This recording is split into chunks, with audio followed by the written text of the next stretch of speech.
GSG presents White Ink Wednesday. I'm Mark Sudolnik, Textile Application Specialist with Graphic Solutions Group. Today I want to show you a specialty print using a white underbase overprinted with international coatings glow-in-the-dark plastisol. In our first screen we have Wolflex Epic Sprint White. It's a 100% cotton white, very versatile, but really only needed for 100% cotton. We're going to print this through a 156 mesh screen using a 60-90-60 durometer squeegee at about a moderate print speed, and we're going to run about 40 psi. Then we're going to flash this and we're going to overprint with our international coatings glow in the dark.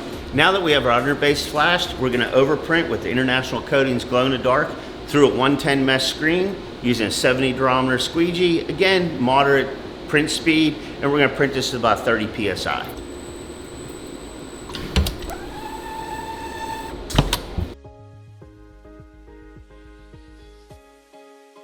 There you have it, real simple, one color, glow-in-the-dark design. Something to keep in mind in a few months when Halloween comes around. Maybe start working on some designs now that you can incorporate international coatings glow-in-the-dark ink.